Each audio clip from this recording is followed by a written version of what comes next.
I'm going to be AFK between the 2nd and 21st of June. You can thank me later. Thank me later.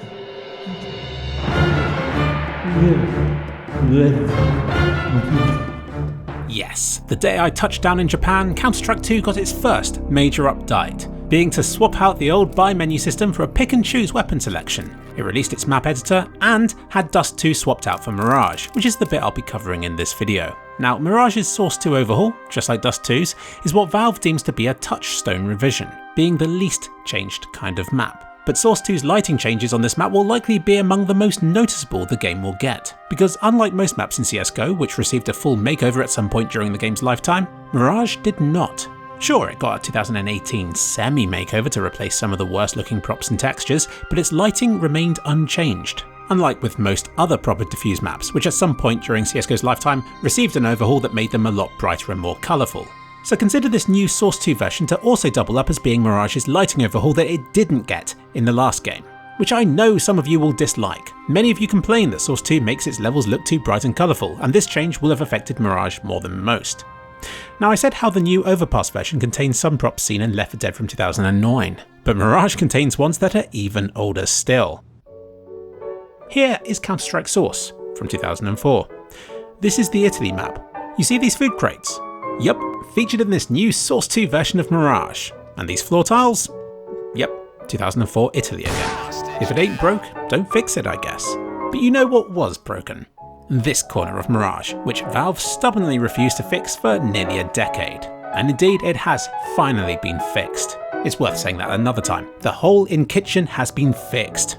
But this nearby fan has sort of been broken. Indeed, all of the spinning fans on this map seem to cast ambient occlusion-y indirect shadows onto their surroundings, which is very interesting indeed. It seems like it's not only players who cast these kinds of things in Source 2, but it feels like it's casting shadows just because the blades are pointing at these walls, without accounting for where the light is actually being blocked from.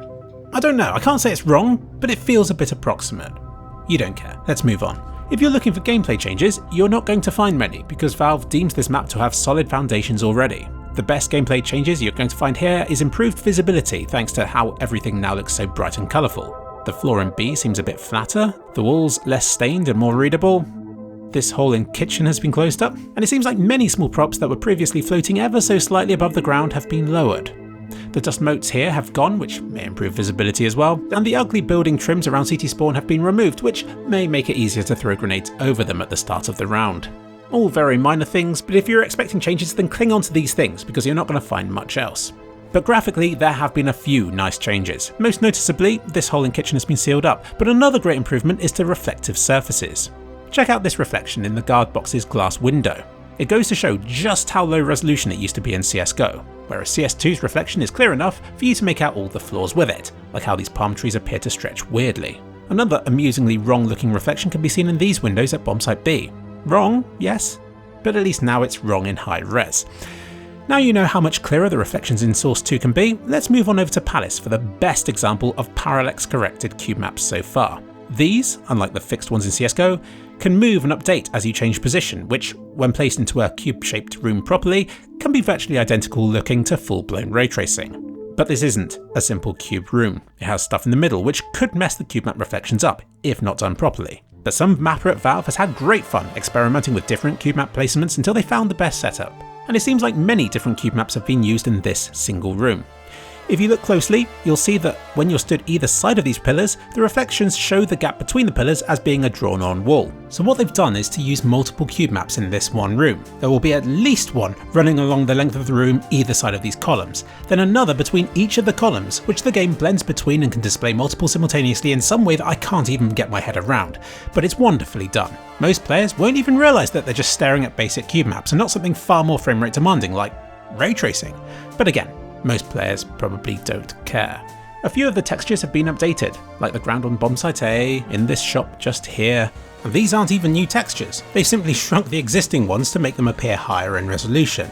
And it works, I guess, but the bricks here look new and improved, with Valve continuing to locate and to swap out the most offensively low quality assets.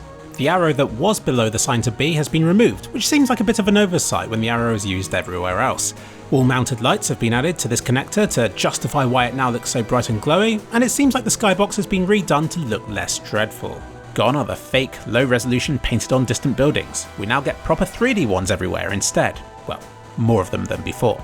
I also noticed more greenery around the map, which is always welcome. The lights in Palace look bright now, rather than just a light model with a glow sprite placed in the middle of them. And it looks like Caps Lock got stuck on for this sign right here. And the vast improvement to the shadow definition is much appreciated. You can see the shadows from various directions mixing and blurring in exotic ways on the floor and underpass, but the improvement to shadows can be seen everywhere. The shadow resolution is so high that even individual bits of debris on the ground now cast their own shadows.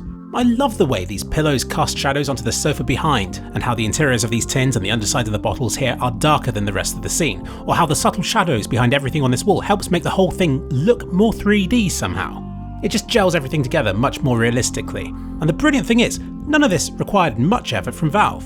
Presumably just hours and hours and hours of sitting around waiting for it to render, and stuff looks much more grounded than the level, where previously it appeared to have been drawn in or floating in some way or whatever. Everything's just much better shaded now, especially down thin cracks between objects. And of course, brightly coloured things now cast those colours onto the surrounding areas a lot more. You'll see it with the green and red tarpaulins on Bombsite B, but I was more impressed with it in Jungle. It even got me to look up and to appreciate these decorative hanging red rags, which looked so ugly previously I tried to avoid looking at them, just like the hole in Kitchen. But as Jesus once said, God doesn't close up Kitchen without opening up under window, and as you can see here, this gap behind the bench has been made even wider in CS2. Valve, please fix. Stop.